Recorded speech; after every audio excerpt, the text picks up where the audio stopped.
And then maybe I've got like an alert type enum that's like related to the alert that I'm creating. Like maybe it's like, hey, I've got an alert type that's like danger, success, warning, whatever it is. That's like highly related to the component that I've got. So I'll just co-locate those things together. But like a lot of people, like, so some of you are probably like revolting. Some of you are probably like, oh, I'm already doing something like this with vertical slicing.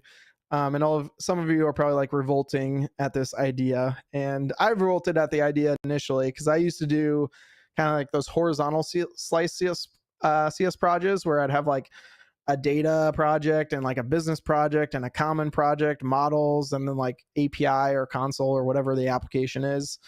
And now usually what I just do is like two projects, like a core project or whatever you want to call it that like most of your business logic is, and then like your entry point project. So like it is an API project, a web project, a console project. Like that's typically what I do. And then of course I also have like a corresponding tests project as well, but we'll get into testing a little bit later. So like I usually slice the folders vertical there too. Now I will say a downside of this is, let's say you have, and this is kind of focused around like creating applications. Let's say you're like publishing your models to an internal NuGet repository or something like that. In that case, I would probably slice horizontally and have like a models folder or CS proj, so that way I could publish that internally and not have to bring like entity framework and things like that in. But otherwise, if I just have like one consumer and it's just my application, I'll kind of slice and dice it this way.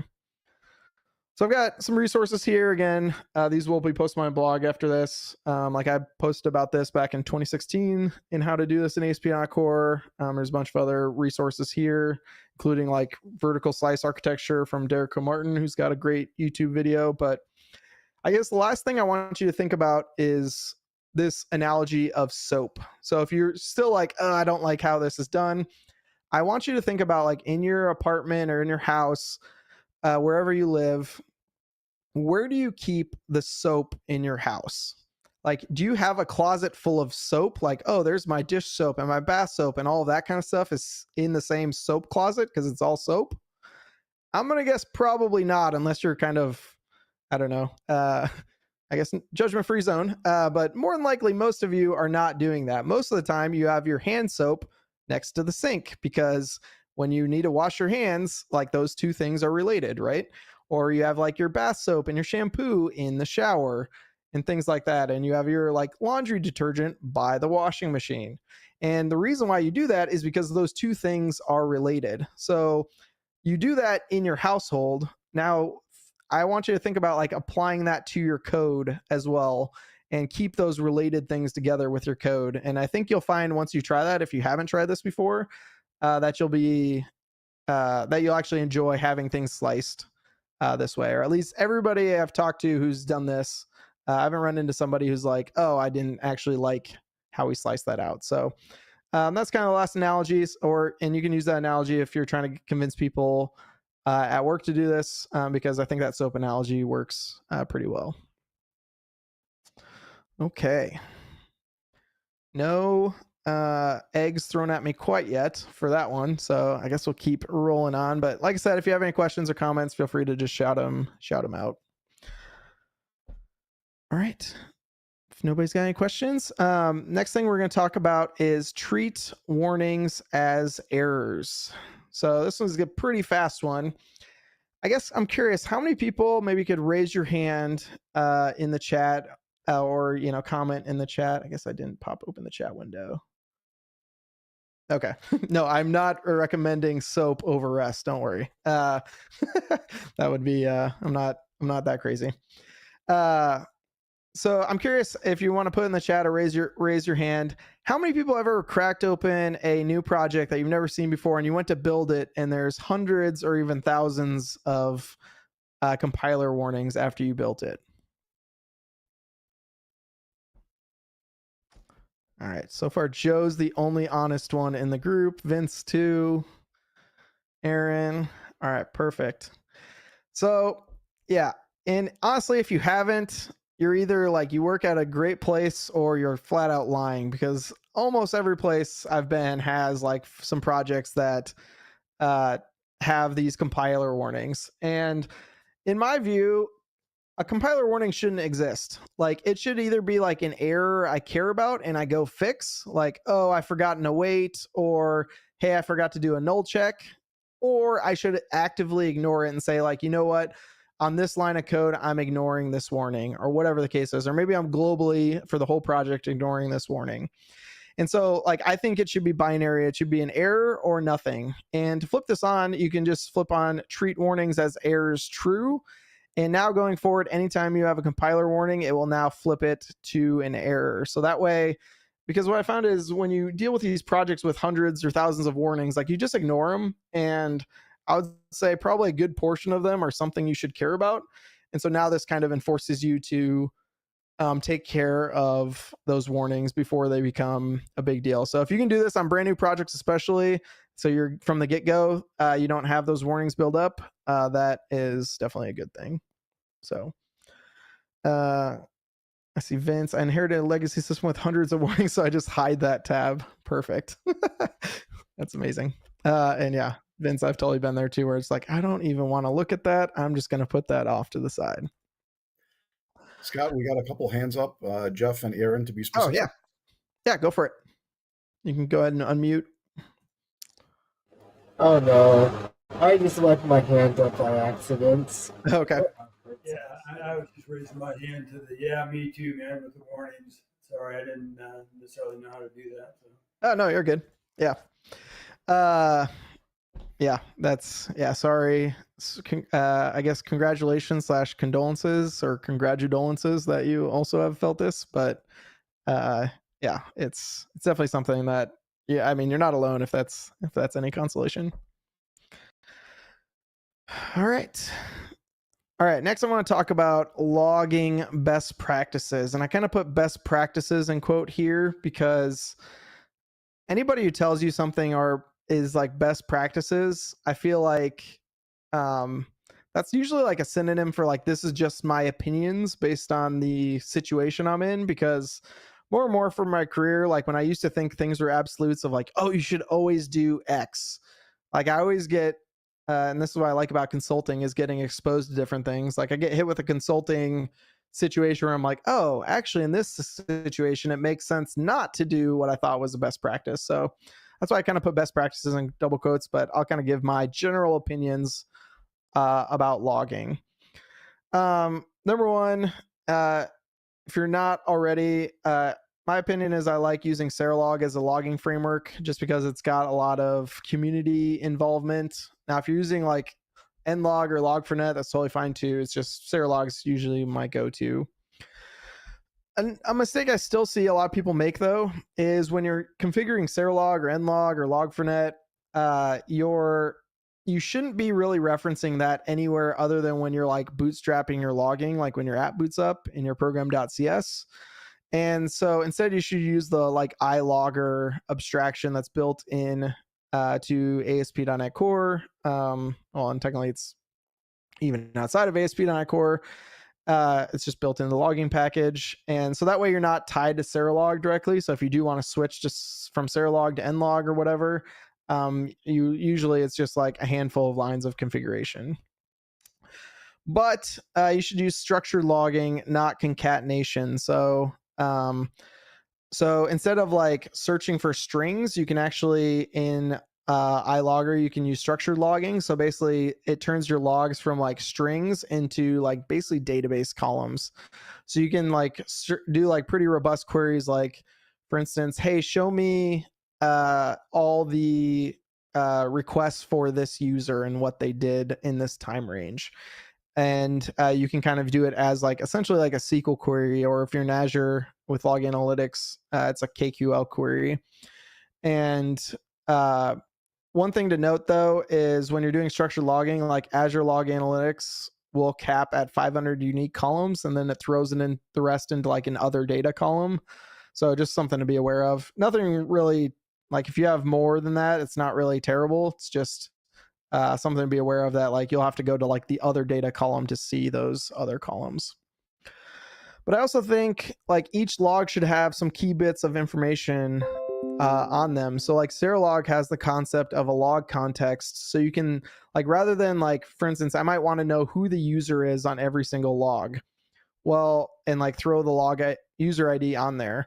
Well, I don't want to do that on every single log statement. So the log consists of log information on it. And you're going to want other things like the correlation ID, maybe like the request URL.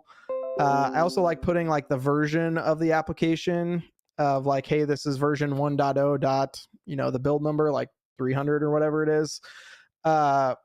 So that way, like, let's say an exception happens. I think I fixed the exception. I can go query my logs and say, hey, do I see this exception in the latest version of my API or whatever the case is? So I really like having like the application version on there as well. So that way you can make some of those queries as well. And you can kind of know like, hey, I squashed this bug. We're not seeing it anymore. But I also want to, so I just saw Vince's comment. If you need more than 500 columns in a log, you should be using a database. Yeah, so it's a good call out, Vince. So just be clear on that 500 columns. Those are 500 unique columns across all of your log requests. So you might have, like, for instance, some ripping out like the request URL, the like request, like was it a get, post, patch, whatever. Like those are all eating up like columns. And so it's like unique columns across all of your log statements on your entire application. So I have seen people go over 500, but not 500 on a single log request. So sometimes, like for instance, if I'm making a call out to, let's say, an external API like SendGrid to send emails or something, I might want to log something specific to SendGrid. Well, all of those count as one of my columns, even though the SendGrid functionality might only relate to one API endpoint or something like that. So just so you know, it's kind of like cumulative across your application. So if I wasn't clear on that, that's kind of what I meant. So I have seen it go longer than that, but or some go bigger than that, depending on the application size. But I do want to talk a little bit about like we need to log that.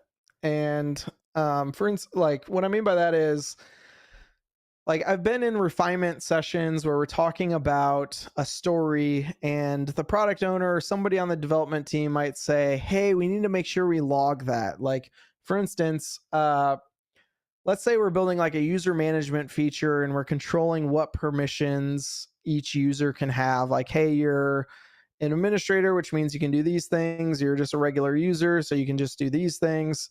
And like, if you elevate somebody to an admin, we want to log that, right? And somebody might say, we need to log that, of log who made that change and when and all that kind of stuff. And that statement can be extremely loaded. And I find people don't really know what that means. And I'm not really going to get into like open telemetry because that's its own topic, whatnot. But I just want to kind of talk about we need to log that statement, because there's like a subtle difference between logs, metrics, and audits that I want to talk about. And again, this kind of feeds into open telemetry, but I'm not going to really dive into that because that's more implementation specific. I'm just going to talk like conceptually. So like logs in general should be more developer focused. So like if you're logging an exception, or maybe you want to like, hey, I'm calling that SendGrid API and I want to return, like log what status code came back. Like those are really developer focused things, and you really shouldn't be exposing logs to like users or anything like that. And I also find a lot of people abuse log levels. So when you say like, hey, I'm going to log debug, like I find a lot of people don't log debug, even though they probably should. A lot of people abuse information, and really debug is meant to be like, let's say to fulfill an API request, you need to make like 3 database queries, right? And maybe you want to log like what the count was of each one of those database queries behind the scenes. You should really be logging debug for those counts, because debug is meant to be like steps in your process of like, hey, this first step, I had this count. The second step, I had this count. The third step, I had this count. And information is supposed to be like a summary of those 3 logs, or like your entire request. So you might have like an information of like, hey, at the end of the day, I filtered it down to like these records that I care about, and maybe it took this amount of time, whatever the case is. And that's really what information is supposed to be, is more of like a summary, not the step by step. But I find a lot of people use information as more the step by step for things. That's not a huge deal, but it's just kind of like a subtle thing that people misuse.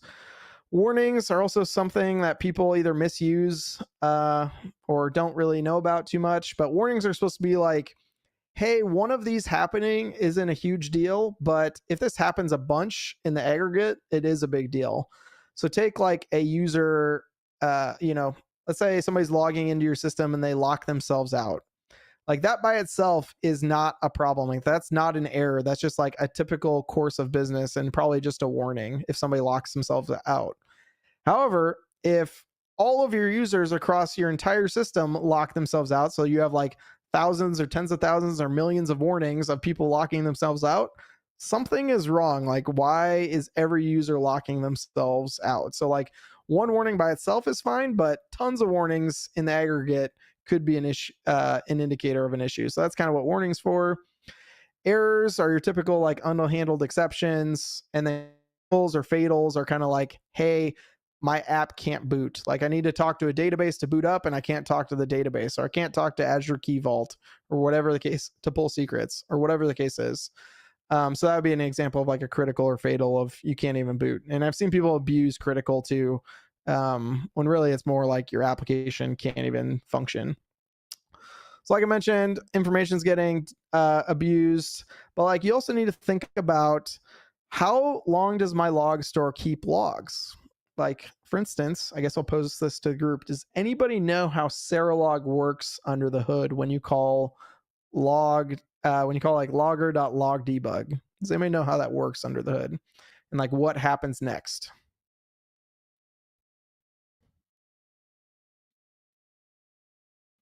All right, so what happens next is, let's say you've configured Serilog to talk to Azure Log Analytics, right?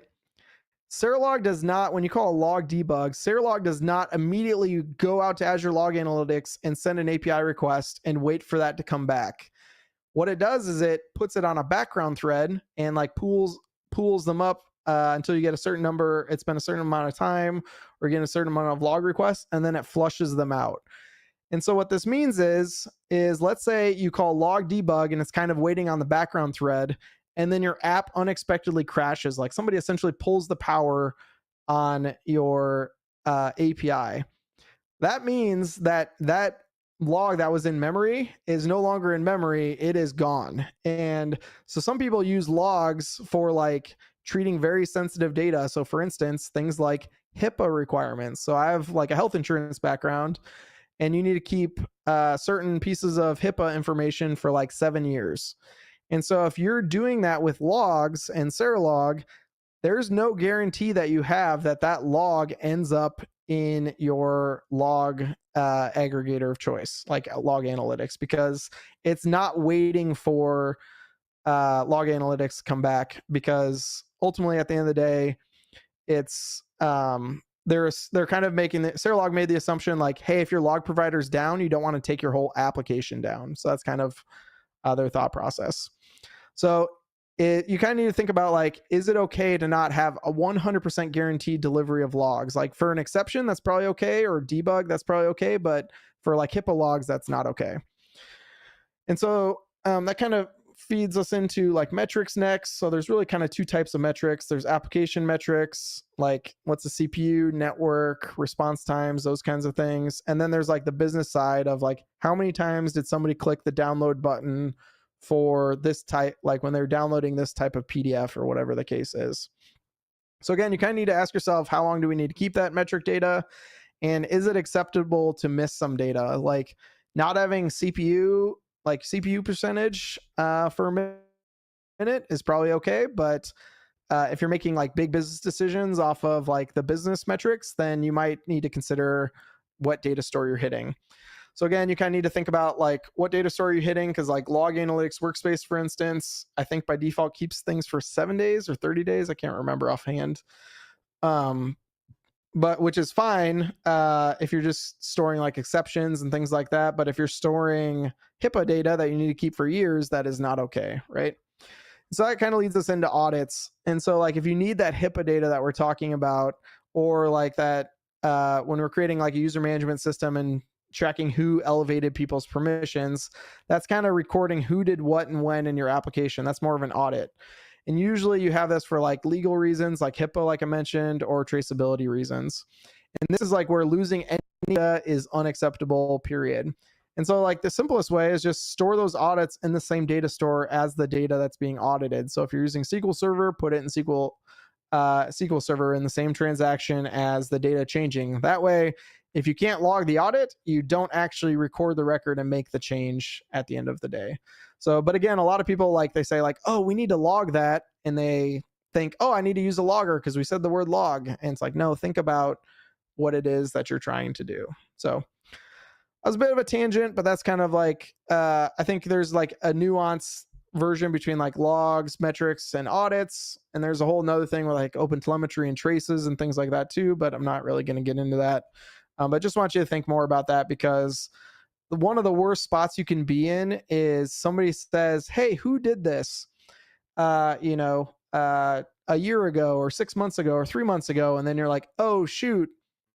We have it in log analytics and that only goes back 30 days and you can't answer the question. That data is gone, right? Like that's a really bad place to be. So really just kind of think through that situation. All right. Looking at before I move on to this next one, I'm just looking at the chat here real quick. Info logs should be infrequent enough to be searchable. Debug logs usually have to be filtered down to a timestamp to make them valuable. Yes. Use triggers. SQL Server has history feature I've never used. Temporal tables. Yep. So temporal tables is one way to get audits. There's a whole bunch of ways to do this. Like Entity Framework, you can, if you're using Entity Framework, you can hook into Entity Framework's DB context and like access the change tracker and figure out what's changing and all that kind of stuff. Like there's a million ways to do some of that stuff. Yeah, it just kind of depends on your scenario. Okay, so this next one we're going to talk about is a global authorized attribute via a fallback policy. So what is that? So kind of the problem out of the box, and again, I kind of frame this up as like problems and then what the solution is like by default in ASP.NET Core, if you go file new project, its security is opt-in. So if you're using controllers, you have to remember to add an authorized attribute everywhere. Or like you might have some custom base controller that has an authorized attribute, but you still have to remember to inherit from that.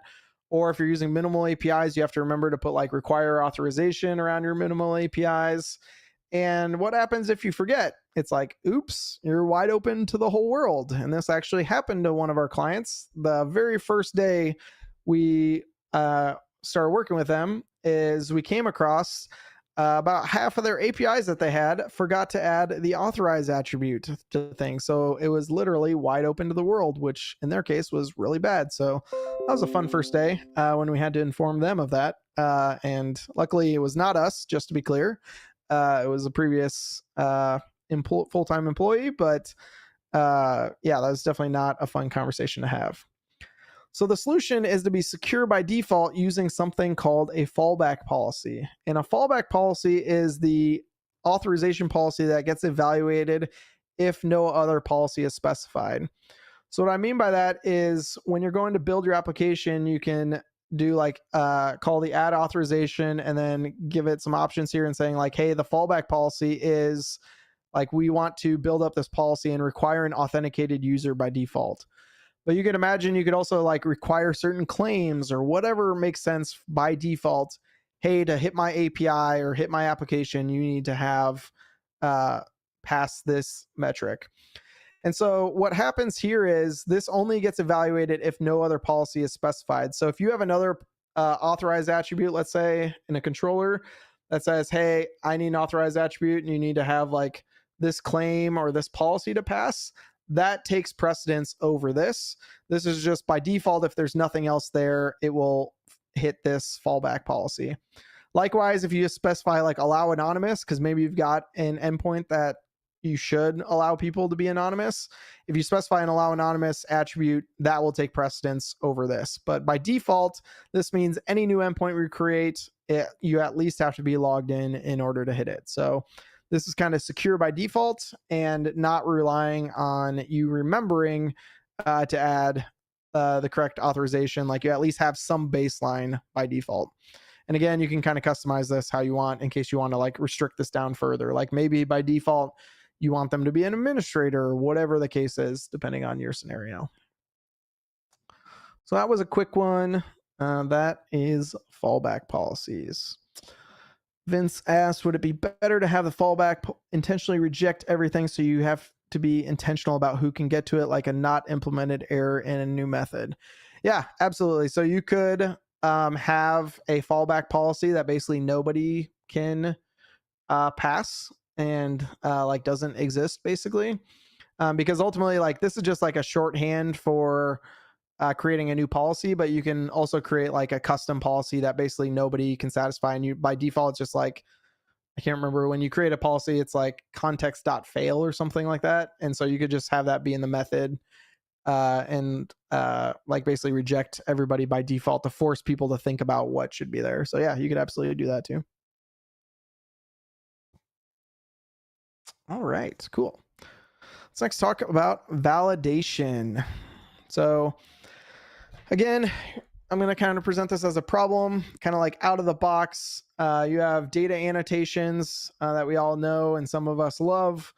And what I find with those is those only really work well for simple scenarios, and it's kind of hard to make custom ones, or it's just kind of awkward, I guess I should say. Not really hard, just awkward.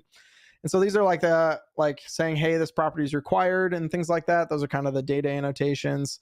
I also find they're hard to unit test as well, and we'll kind of get into testing a little bit later. And I find separate annotations for each property can get like tall. Like maybe you say it's like, hey, it's required and it needs to be an email address. And maybe you also have a custom one that's like, it has to be an email address that's these domains or whatever the case is. And you kind of are stacking multiple properties on top of each other. And you could also make the argument that the single responsibility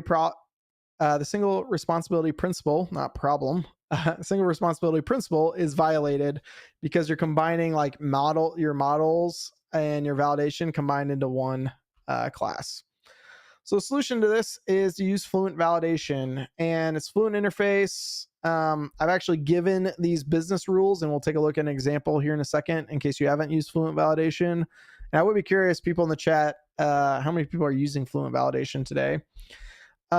But really, like I've given these Fluent Validation rules to like business people and like literally given them a code and they can read it and see what's going on. So I'll be like, hey, are these validation rules correct? Which is pretty cool. So it's easy to show somebody. They're easy to test. Integrates with Model State, and it's got a bunch of downloads. And there's the link. So what this looks like and is like when you go file new project and select a identity project where you can like sign up with a user and things like that. If you scaffold that out, you'll end up with like this register view model, and all of these things on arrows are kind of like the validation rules that are part of this. And so instead, if I refactor this with Fluent Validation, basically all those rules go away there on the left, and it's just kind of like, hey, the properties and some display things. And then on the right, how it works is Fluent Validation, you inherit from an abstract validator of T, which is the model you're validating. And then in the constructor, you can create all these rule fors. So you can say like, hey, email should be not empty. And when I get that, then I want the message email is required. And similarly for like password, and then like the email address should be an email address, and like all of these things. So you kind of have these nice rules that are built out. You can also like, I'm kind of repeating like email is required, password is required, things like that. You can customize this message. So I can say like, hey, when I pick not empty, I want it to be like the display name is required. So you can do things like this, crazy things like that as well. So you're not kind of repeating yourself over and over and over again. But you can also add like a rule that only exists under certain situations. So like, for instance, like this is a pretty basic one of here in the US, you can have a kid on your health insurance until they hit 26. So we're getting health insurance. This is very similar to something I did where, hey, when you're signing up for like enrolling in health insurance that you do every year, we want to make sure that your age is less than 26 when this is a dependent. And then have a message with, hey, the dependent must be younger than 26.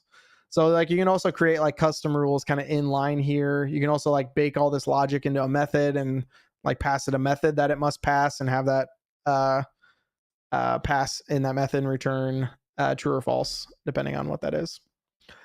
I see Duncan has his hand up. You want to just unmute, Duncan?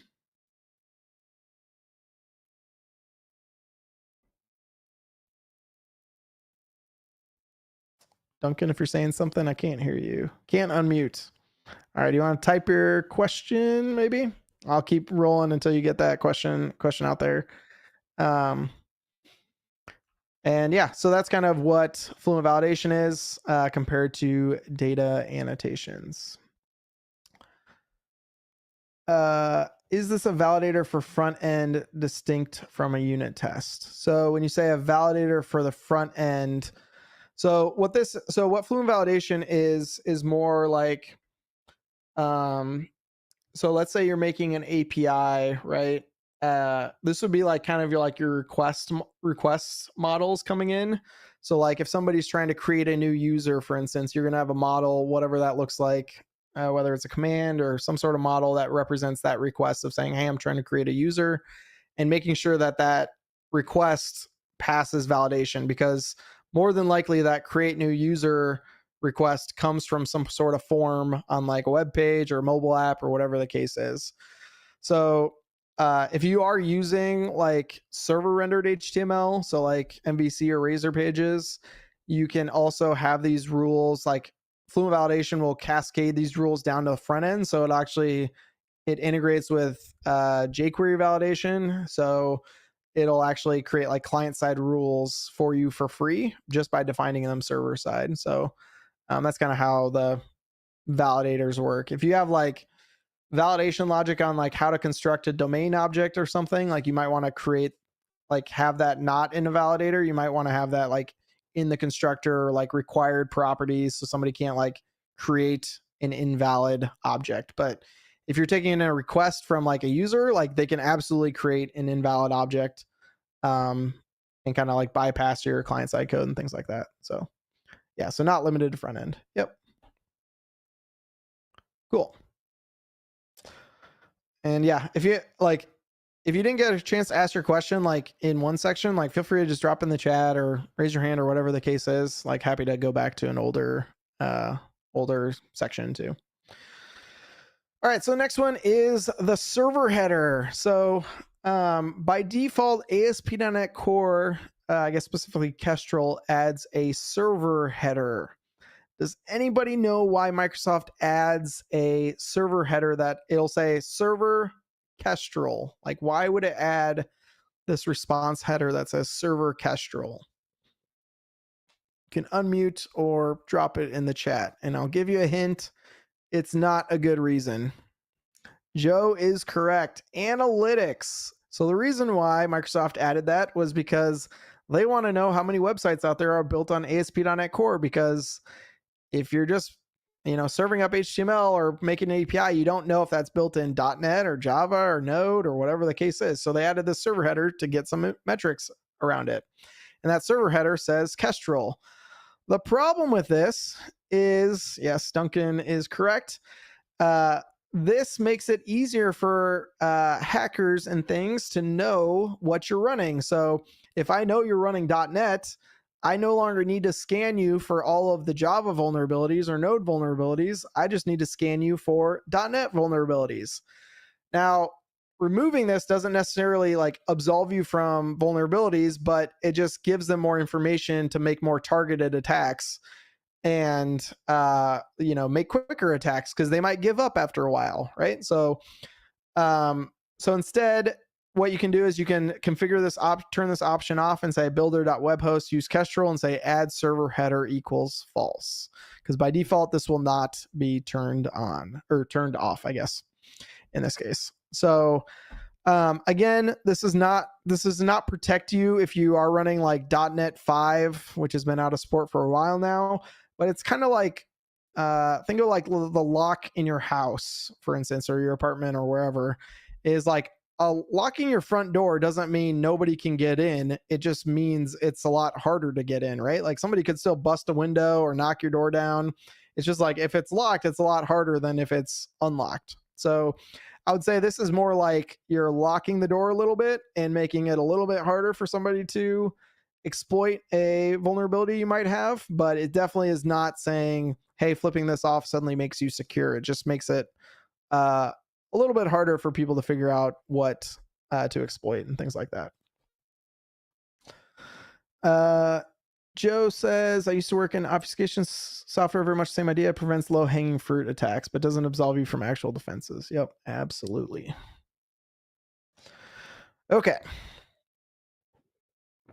This next one we're going to talk about is a little spicy, is don't use eye options, which is kind of clickbaity. But I'll talk about what I mean by that here in a second.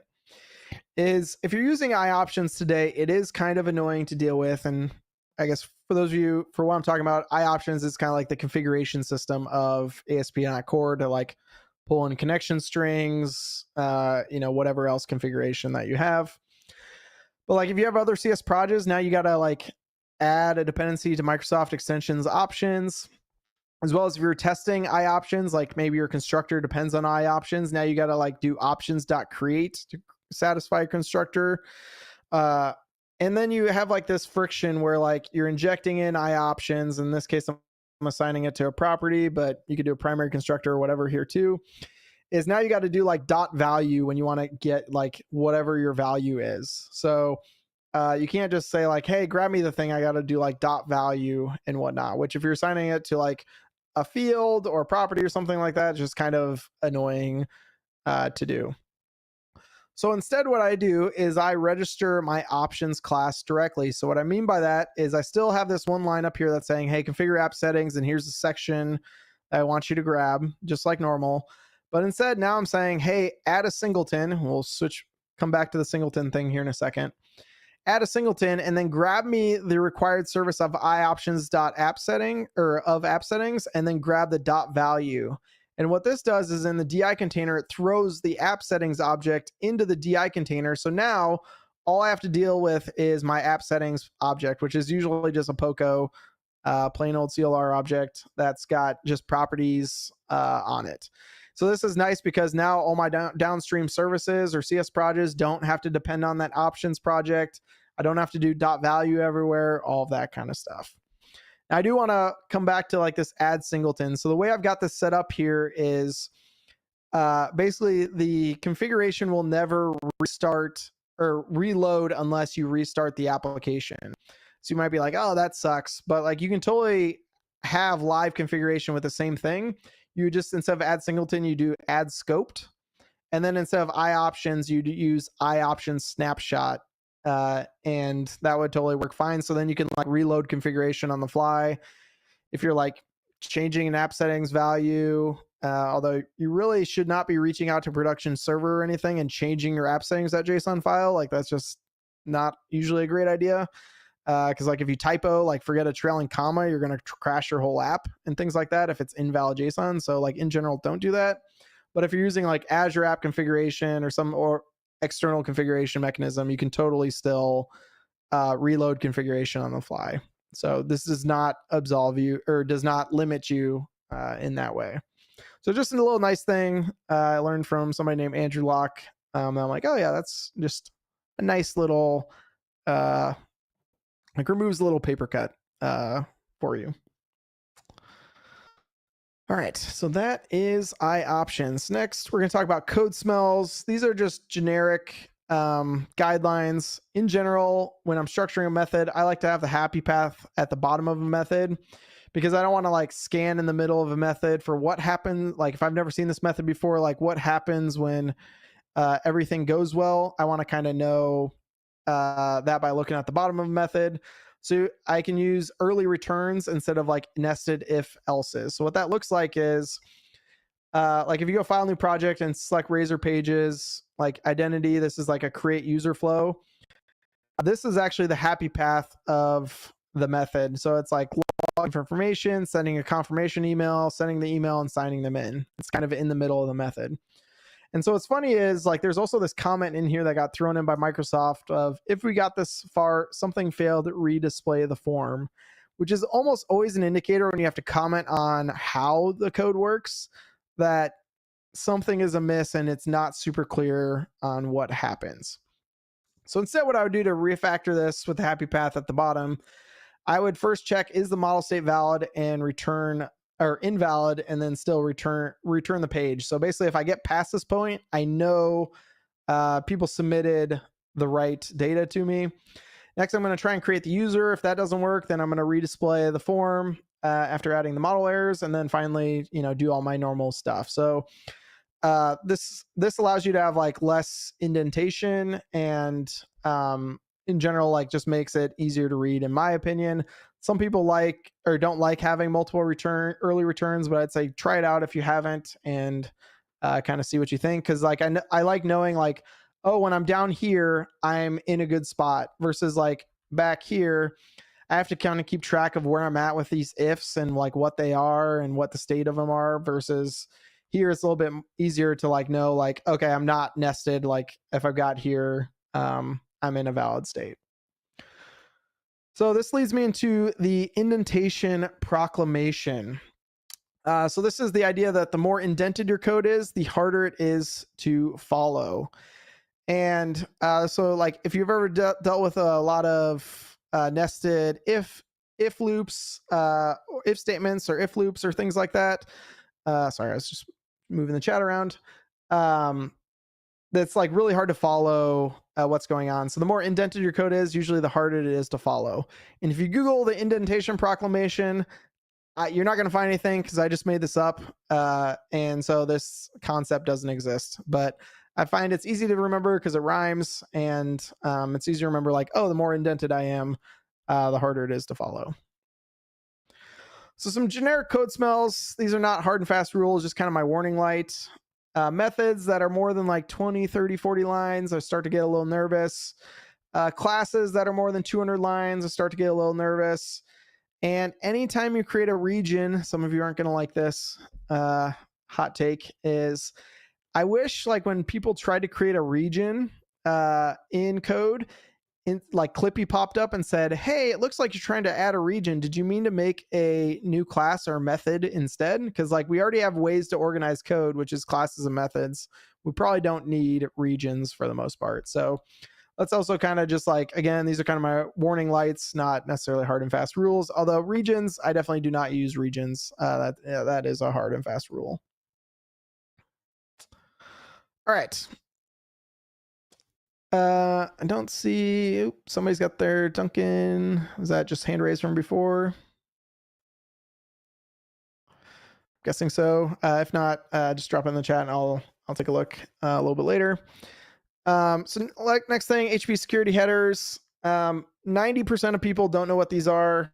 From what I've found and like the public data that's out there is HP security headers tells a browser what extra rules to enforce. This protects a bunch of different attacks such as man in the middle, clickjacking, cross-site scripting, ton more. But be careful because you can break your app. So for instance, you can say, like if you've ever gotten a pop-up saying, hey, allow your microphone or hey, allow your location, you can actually tell your application like, hey, I don't use the location, so don't allow anybody to use the location. Like if you drop in like a marketing script or whatever the case is, it would block that. But if you actually do the location, now you're breaking your application. So you kind of have to be careful about this. There's a library there called NetEscapade's ASP.NET Core security headers. And I do have a talk on this that's out on YouTube. Again, I'll post these slides to my blog where I talk about this for like a whole hour about security headers. But just to show you how bad security headers are and how many people don't know what they are, if I go out to securityheaders.com, and I'll bump this up a little bit, you can see like this will scan your site on what security headers you do and don't have. And you can see of all the sites that's ever been scanned, 148 million of them, so almost half of the 334 million got an F, meaning they have no security headers, and only 45 million got an A or an A plus, so probably 15% or so.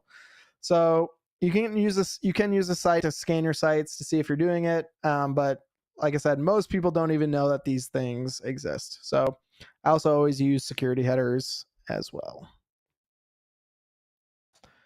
All right, next one, build once, deploy many times. I'm a big fan of kind of like GitHub flow, meaning you have like a main branch and then you create these like short-lived feature branches and then you merge them into main versus having like environment specific branches, specifically when you're creating like web applications and APIs and things like that. And so if you build, because if you have these long running like environment branches, you can run into situations where like what's in dev and test are like so different because they have different commits and things that it doesn't actually give you a ton of confidence that things actually work. So this encourages trunk-based development or GitHub flow. And actually Atlassian calls Git flow a legacy workflow. So just to show that real quick, I'll just pop open that link. And you can see, you can see like Git flow has fallen in popularity in favor of trunk-based workflows, and say they talk about how it's not a modern workflow. So if you ever want to like convince your company to get away from Git flow, you can use that as an example. Atlassian makes like Jira and Confluence and tools like that. So they also discourage that, as well as like if you have a single main branch, this encourages continuous integration, the practice of like continuously integrating your code, not just like the build server side of things. I could talk a whole day, like an hour about that specific topic, but and I find too, like then this promotes like environmental differences, like secrets and configuration live in the environment itself. And you don't have to like rebuild the entire app just to get your new configuration or secrets or anything like that. All right. Joe asks, for code differences between environments, do you recommend feature flags? Yes, we'll talk about that a little bit later too. But yeah, if I'm saying, we'll get into that with continuous, I'll talk about continuous deployment a little bit too here in a second. But yeah, if you want to say, hey, this feature is only turned on in like dev and UAT, but not production, that's where you need to have a feature flag, which for those of you not familiar with feature flags, is literally just a fancy word for an if statement. Like, if the flag is on, execute this code. Otherwise, skip it or don't execute this code. So, yep. All right, validate on build. This is also a quick one. So in dependency injection, singletons can only depend on singletons. Otherwise, they aren't singletons. So if you have a singleton that depends on a transient or scoped, now it's not really a singleton, and you end up with this problem that's known as the captive dependency problem, because you've got a scoped or transient service that needs to be disposed of, but it's captivated by singleton.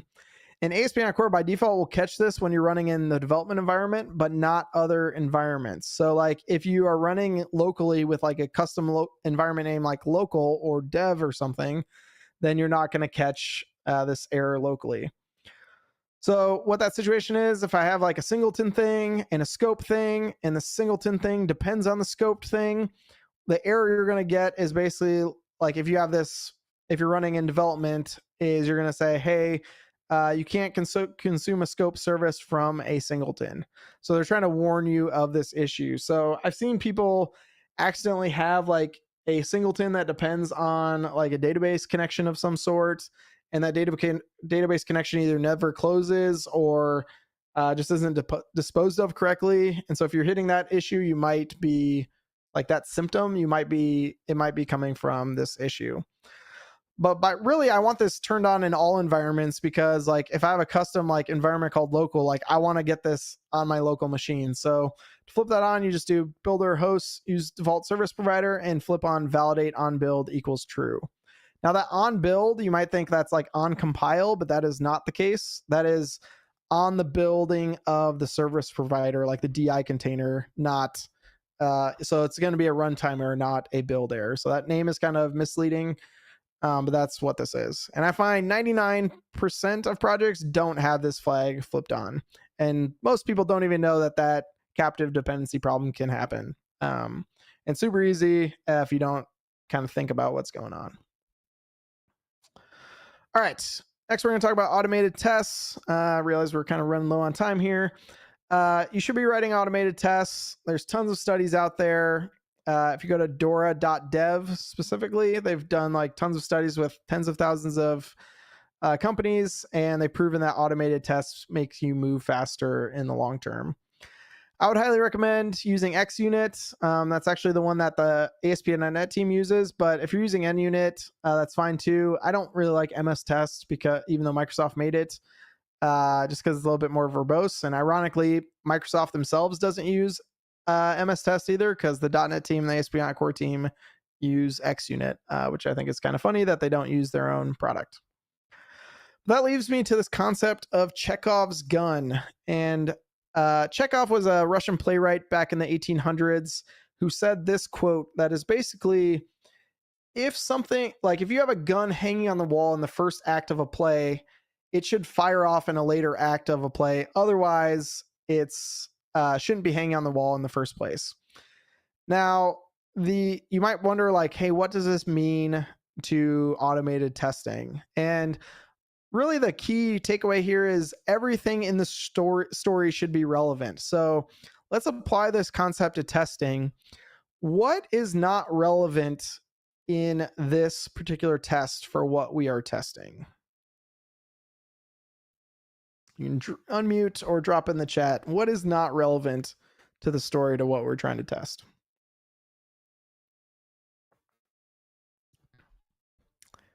Anybody?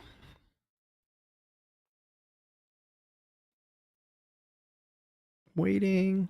First name. Yes, first name is not relevant to the test. Neither is address, neither is birthday, because what we're trying to test is, hey, this is only when last name is empty. So this is all I really care about right here. This other stuff is just noise that I don't even really know what's relevant. So if I apply Chekhov's gun to this, I might rip that like creation of a valid customer out into a method or a factory or whatever the case is. And then I'll just tweak it to say, hey, my last name is set to empty, right? And so this is a lot more clear of what is relevant. But I might also go next level with XUnit, where XUnit's got basically like a before each test, they run the constructor, and it's not shared state between tests. It's literally it creates like a new instance for each method, each test method that you have. So it's not shared state. It's just like helper, I guess, fields and things like that. And so I might rip that out to the constructor and create a valid customer in the constructor, and then just tweak the test to what it is that I want. But then I might go next level too. Instead of newing up the customer validator, I might create a new validator up in the constructor too and rip that out. So again, I'm kind of like removing the parts of the method that aren't really relevant to this particular test and just left with what's relevant to this particular test. So if you kind of look at those two approaches, like what I saw before versus after, you can see like we shaved off, half the lines of code or so. And I find this with like mocking, for instance, too. And I'm not going to get into mocking too much, but like if you're mocking up services, like I see sometimes the same mock set up in each test and returning the exact same data. I would rip all that out and either like have a method that is doing that mocking, or like move that up to the constructor. So that way you're not seeing like all these mocks getting set up and things like that. So I just want you to think about Chekhov's gun and apply it to testing, and try and make sure that your tests have everything that's relevant to the story in them, because it's really hard. Like once you have like 20 plus lines of arrange code and setup code in your tests, it can be really hard to figure out like what's going on, or what's the difference between that test and this test and things like that. All right, just a handful more here, or just like two more here. Next, we're going to talk about centralized package management. I'm curious if anybody's using central package management. If you want to like raise your hand or drop in the chat, either way. But I'll kind of keep talking while people are doing that. Central package management allows you to have the same package in multiple projects across your solution. So, which if you don't have central package management, then you have to like keep these versions in sync. Like maybe you have multiple test projects, you got multiple versions of XUnit and NSubstitute or whatever the case is. And it's kind of annoying to keep those versions in sync, especially a test project. And I find like, I'm going to say like 6 or 7 out of 10 people don't know central package management exists. And so what the solution is in .NET 6, they added this concept called central package management. And you create a directory.packages.props at the root and define the packages and versions there.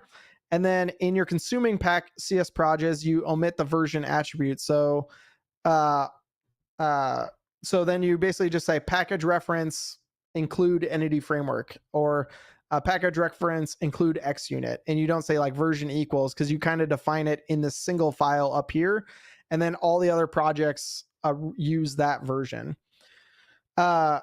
And you can override each with a version override attribute if you want, but then that kind of defeats the point of central package management. So what that looks like is in your directory packages props that you're probably going to have in like the root of your folder or your repository, you kind of set up this managed package version centrally true, and then you define all your different packages there, like XUnit, Entity Framework, ASP.NET Core, whatever the case is.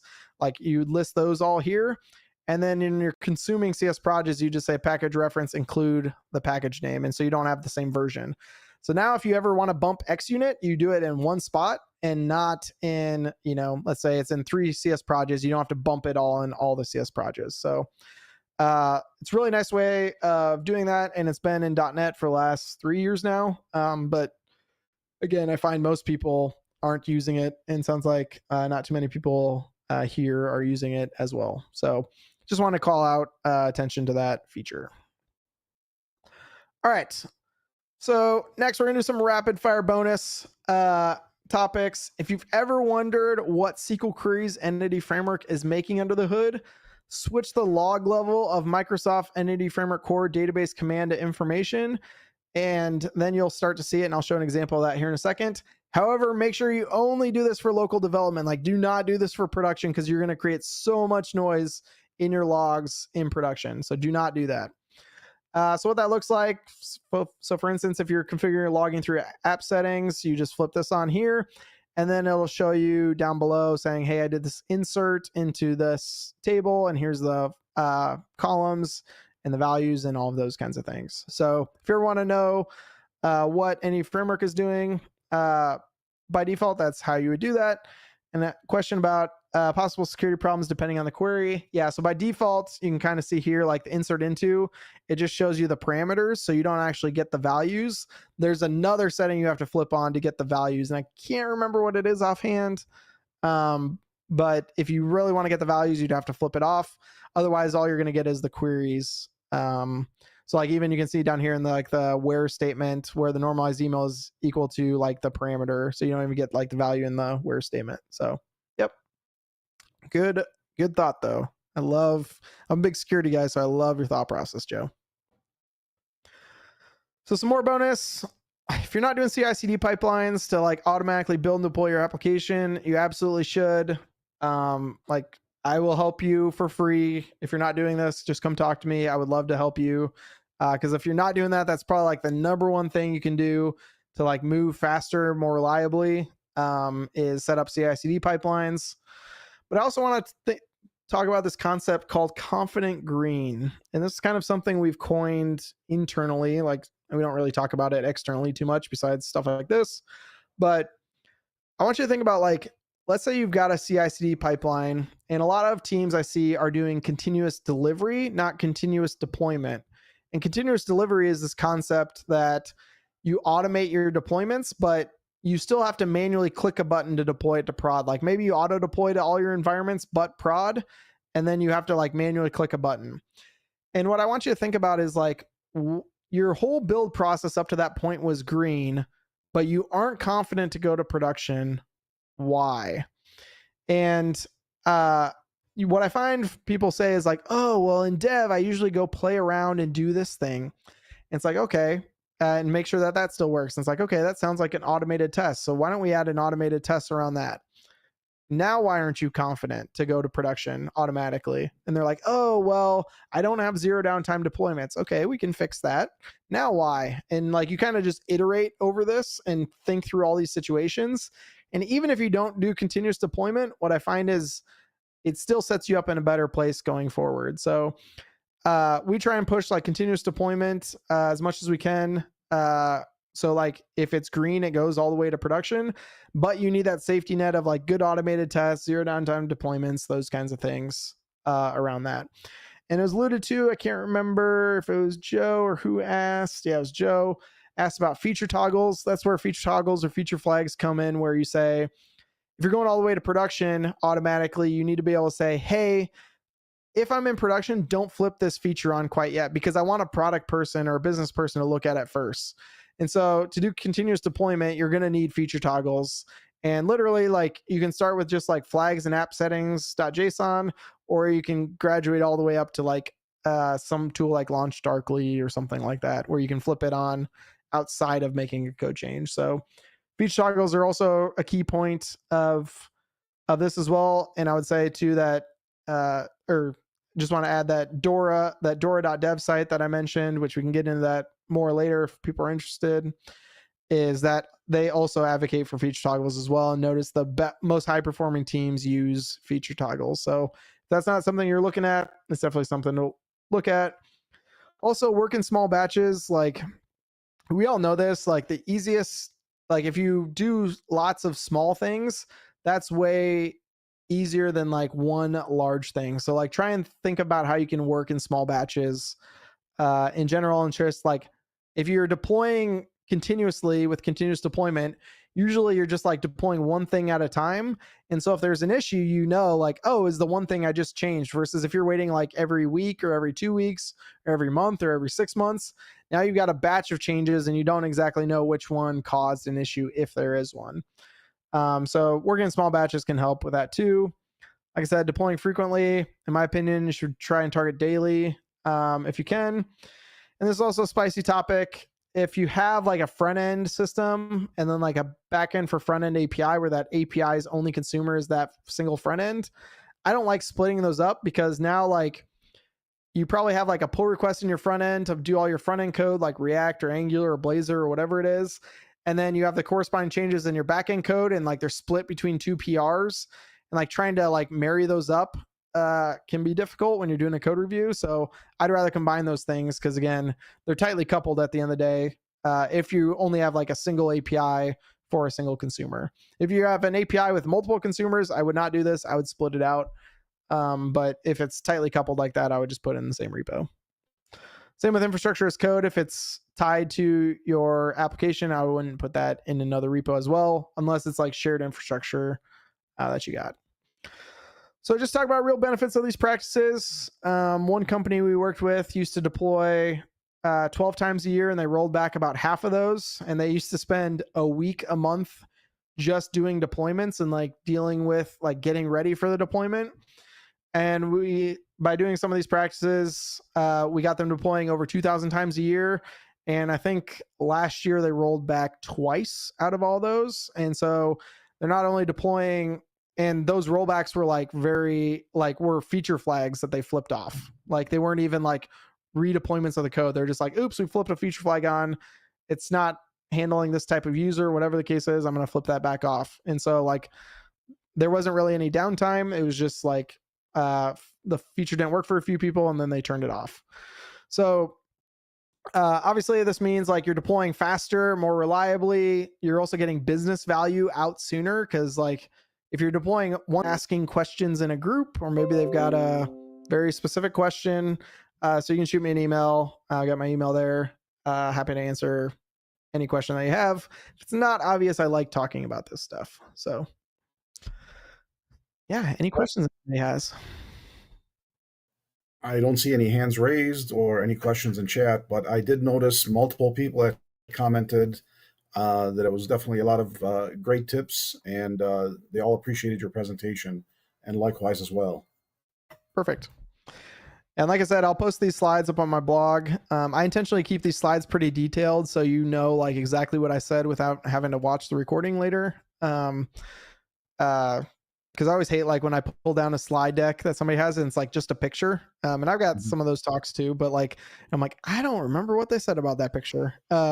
So I intentionally kept this pretty detailed so you can like pass this along to people on your team or look at it later. So, but I'll get that posted like here in the next 5-10 minutes.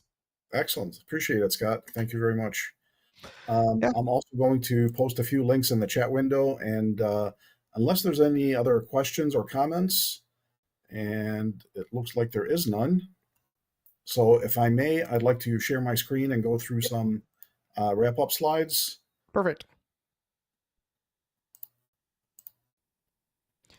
I will post these now while I'm thinking about it. Excellent. Thank you, Scott. All right. So if you take a look over in the chat window, you see that there's 3 links that are posted there, and we'll go through those. The first link is for the YouTube channel, and the recording will be edited and then will be posted on there just a couple days. But if you would please subscribe to the channel to get the upload notifications. In addition, tech events will also be posted on my blog, and you can also subscribe to that to get the updates. And last but certainly not least, a link to the feedback eval form. Please take a moment to fill that out so we can provide Scott with some constructive criticism. Definitely. I'd be curious, like, I always like asking what's one thing you would like absolutely keep in this talk and what would be something you would cut from this talk. Because I'm always curious, like, what people resonate with and then what they didn't resonate with. So, yeah, if you do fill out that feedback form, and if it's got that option, I guess I don't know if it's got that option, but would really appreciate hearing what people's thoughts are there. Sure. You're not going to hurt my... That meeting is hybrid, and it is both held online as well as in person. So you can check that out. It's held every first Tuesday of the month. On October 8th is the Azure Cleveland User Group, which is held every first Wednesday of the month. And then on October 16th is the Akron AITP User Group, and they're going to be doing a tour of a data center of one of the local vendors. So you can check that out, and the link, like I said, will be posted on my blog. On October 16th is the glug.net user group, or the Greater Lansing User Group for .NET users, and that is a online meeting available to everyone. And I'm not sure if they have the topic posted yet, but they're definitely maintaining a monthly cadence, specifically on the 3rd Thursday of every month. And then on October 22nd, which is the 4th week of the month, is the October meeting of this user group, the Cleveland C# user group. There isn't a speaker lined up yet, but again, we're following a monthly cadence as well, so it will be posted soon. And then lastly, regarding conferences, SQL Saturday Pittsburgh. I don't know if any of you are familiar with SQL Saturday. I personally am a big fan of it. It is basically a community-driven event that covers a variety of topics related to data, whether it's SQL Server, Postgres, or a variety of other database topics. And as you see, the schedule that's posted covers a variety of topics relating to Fabric, analytics, Tableau, and then yours truly will be giving a presentation on creating ML models with Python and SQL Server. This is a free event. If you'd like lunch to be covered, I think it's a nominal fee of $15, but essentially it's an all-day event. And in addition, they also have a pre-con, which is Fabric Analyst in a Day, and this is a free one-day workshop that's going to be given on the Friday before the event. So the link for that is SQL Saturday, and it lists the date there, 2025, 10/18. And again, the link is posted on, or will be posted on my blog. The other thing that I always like to cover are jobs. So I always like to ask who's hiring and who's looking for work. If you would please make yourself known either in chat or verbally, and we can share it with everyone else. So anyone hiring or anyone looking for work? Aaron is looking. Where are you located, Aaron? Cleveland, Ohio. All right, another Clevelander. Very good. Anyone hiring? All right. So we're currently hiring, although it's local to for us, which is Des Moines, Iowa. So not sure it's going to be relevant to you all, but we've got a opportunity that's requires some on-site. So yeah, unfortunately, probably not relevant to a lot of folks, but if you're interested or you're in the Des Moines area or close to it, feel free to reach out to me. I'll just drop my email in the chat if that works. Yeah, please. Good to know. Thank you for sharing. Yep. And then for those that are in the job market, check out devitjobs.com. This is a very interesting website that allows you to filter by technology, region, whether it's remote or on-site. So it's a very useful tool. And again, the link for that is devitjobs.com. Lastly, if you have any questions, you can reach out to me directly, snasser@nistechnologies.com. You can also find all my socials on Linktree/Sam Nasser. And more importantly, if we're not connected on LinkedIn, let's do so.